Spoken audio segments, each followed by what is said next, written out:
Namaste everyone, I am Dr. Subarya Subhash. Now we are going to discuss about types of communication. We already discussed that the communication is divided into informal and formal according to the purpose. So based on direction, the communication can be classified into upward, downward, horizontal or diagonal communication. Okay, so first one is the upward communication.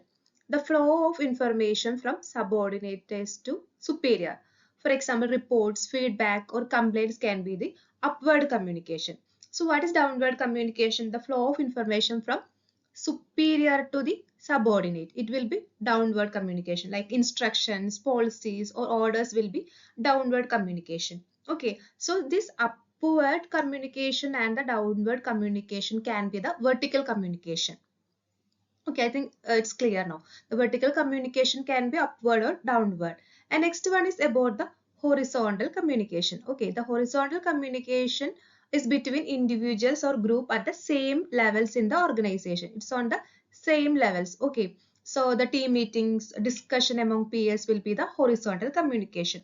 And next one is the diagonal communication, the communication between different levels of departments. Okay, for example, a marketing manager discussing with an HR executive, that will be the diagonal communication between different levels of the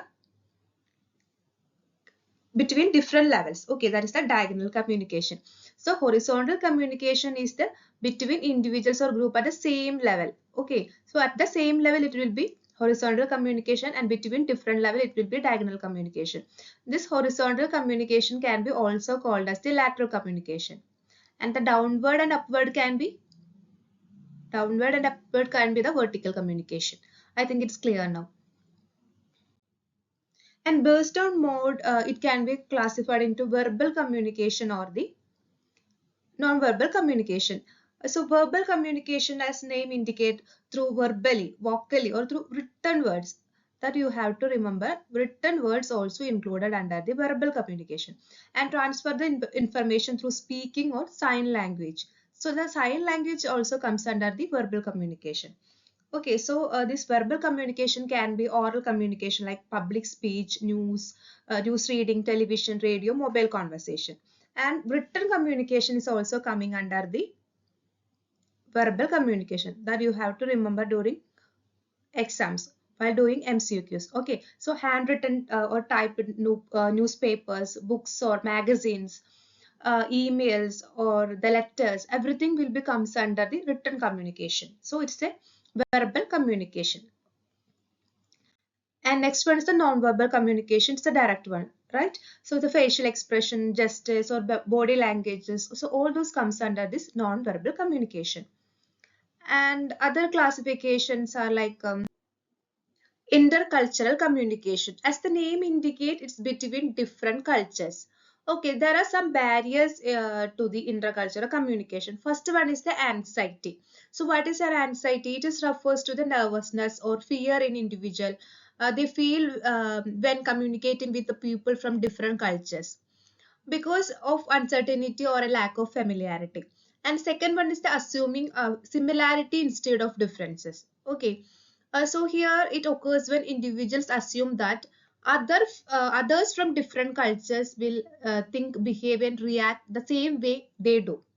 Okay, this also leading to misunderstanding. Okay, for example, an American businessman assumed that an Indian colleague will agree with everything they suggest because both are fluent in English.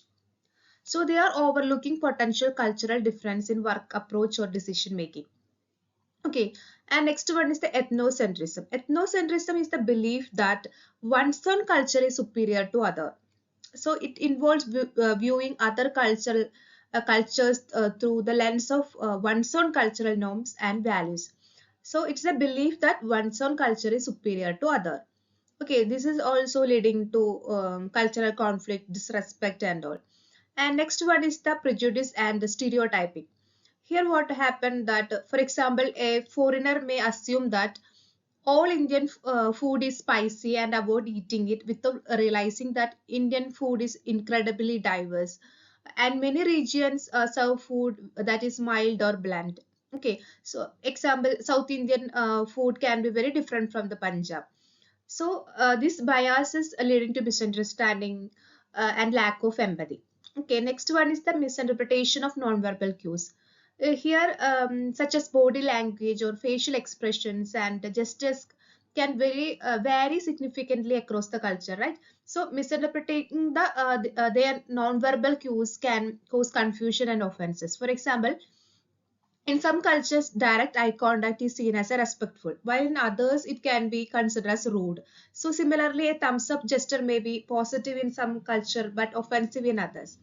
Okay, so these misconceptions or offenses can arise from not understanding the cultural difference in nonverbal communication.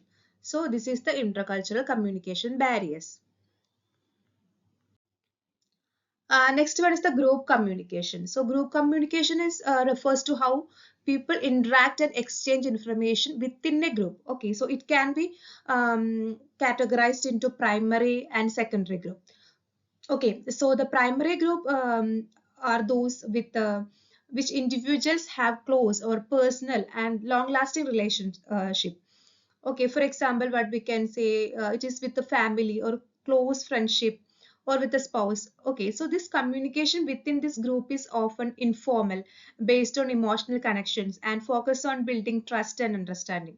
So that is the primary groups communication. Okay, so the secondary group communication, here the secondary groups are those with which individuals have a less personal or more goal oriented relationship. So here these groups tend to be formed for a specific purpose or a task. Okay, so they involve more formal communication, for example in workplaces or in the classroom groups or committee meeting and all. Those are the secondary groups. Okay, I think now the group communication is clear.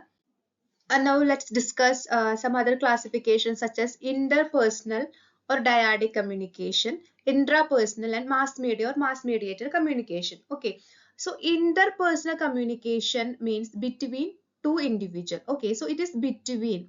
So inter represent between two individuals. Okay, it's dyadic communication. Dyadic means there is the communication is between two individuals. Dialogues, counseling can be included under interpersonal or dyadic communication. Okay, next one is the intrapersonal communication. So the communication within ourselves, it's within ourselves, like our thoughts, self-reflection are coming under intrapersonal communication. And the next one is the mass media or mass mediated communication. Here the information shared with a large audience. Okay, it can be shared with a large audience through newspapers, television or online content. Those are included under mass media or mass mediated communication. Now coming to the multi-adic communication. We already discussed about the dyadic communication, right? What is dyadic communication? It is between two people. So here multi-adic communication, there are multiple peoples are here. Okay. So it can be intra-group multi-adic communication or inter-group multi-adic communication. Okay, so intra-group means this occurs when multiple people communicate within the same group. So here intra means within. So within the same group, it is intra-group multi-adic communication. Okay, so all the participants belong to one group, sharing the same goals or purpose are communicating. Okay, so for example, what we can say, a team meeting where all the members of a team discuss progress on a project, or a study group where students share information and ideas. So key point here is the participants are all in the same group. Okay, that is intra-group multi-adic communication. Next one about the intergroup. So inter means between. So intergroup means between different groups. Okay, so this occurs when multiple people communicate between different groups. Okay, that is intergroup multi-adic communication. Okay, what happened here? The participants belong to separate groups with potentially different goals or interests. They are communicating with each other. For example, a business negotiation between representative from two companies or a panel discussion where experts from different fields discussing about a topic can be considered as the intergroup multi-adic communication. Okay, the key point here is the participants are from different groups are communicating. That is intergroup communication. So this is all about the types of communication. Okay. So if you liked the video, don't forget to like and subscribe. Thank you.